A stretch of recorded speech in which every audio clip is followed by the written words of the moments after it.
Halo semuanya, welcome back to Tofi Sharing Monday. Di setiap hari Senin, kita akan sharing berbagai hal seputar digital marketing, web development, dan juga desain. Di kesempatan kali ini, bersama saya Deka, saya sebagai desainer di TofiDev akan membahas mengenai kesalahan umum pada UX design.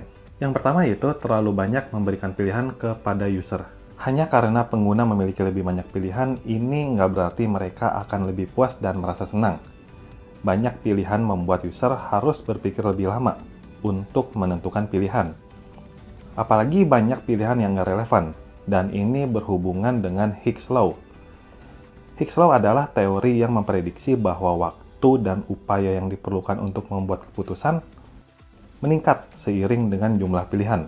Maka dari itu, inilah alasan mengapa kita harus mengecilkan sedikit mungkin pilihan yang ada. Beberapa contoh yang sudah menerapkan Hicks Law ini adalah Google. Kemudian contoh lainnya ada juga desain remote. Bisa dibilang minimalis adalah kunci untuk menerapkan Hicks Law ini. Kemudian selanjutnya adalah anggapan bahwa semuanya harus dapat diakses melalui homepage. Kenyataannya enggak semuanya harus selalu dapat diakses dari homepage. Kita harus mampu menampilkan informasi yang jelas, langsung ke intinya, dan tepat, tanpa harus menampilkan terlalu banyak hal, apalagi hal-hal yang sebenarnya nggak perlu.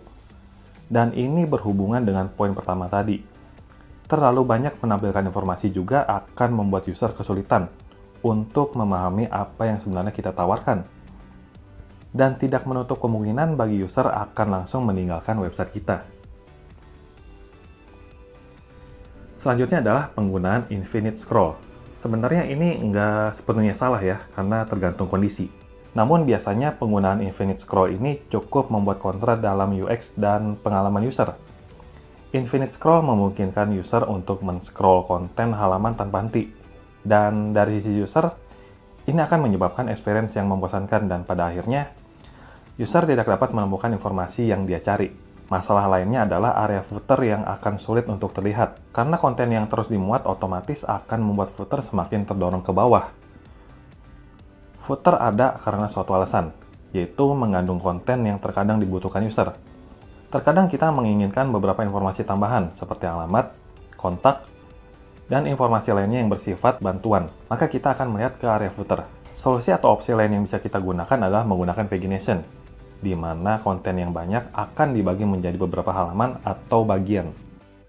Namun ada beberapa kondisi di mana infinite scroll ini dapat berjalan cukup efektif. Infinite scroll cocok untuk website atau aplikasi yang kontennya didapat menggunakan user-generated content, seperti Twitter, Facebook, Pinterest, dan Instagram.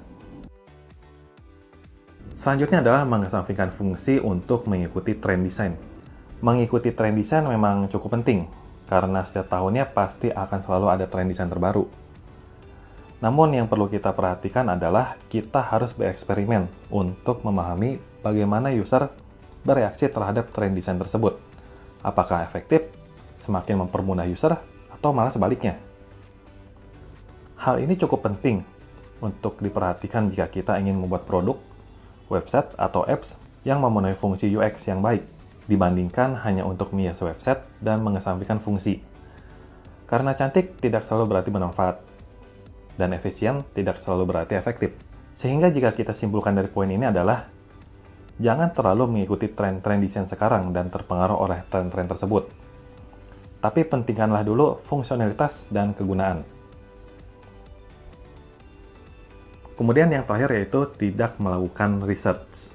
Ya, sejujurnya langkah ini adalah hal yang cukup bikin males ya, tapi jangan salah. Karena riset itu sangat penting dalam suatu proyek UX design. Karena bagaimanapun juga kita harus tahu behavior user, kebutuhan user, pengalaman user, dan motivasi user sebelum membuat sebuah produk. Karena kita tidak bisa memberi solusi tanpa memahami secara detail mengenai permasalahan yang dihadapi user. Bisa dibilang riset itu adalah bagian dari proses mendesain. Justru ketika kita melakukan riset, akan ada banyak ide-ide bagus yang kita dapatkan. Oke, jadi itulah beberapa kesalahan dalam UX design yang mungkin sering kita hadapi ya. Dan sekian sharing Monday kita kali ini. Semoga informasi ini bermanfaat. Jika kalian merasa konten ini bermanfaat, silakan share, like, dan jangan lupa di subscribe ya. Dan kalau misalkan kalian ada saran untuk konten selanjutnya, silahkan komen di bawah. Sampai ketemu lagi di video selanjutnya.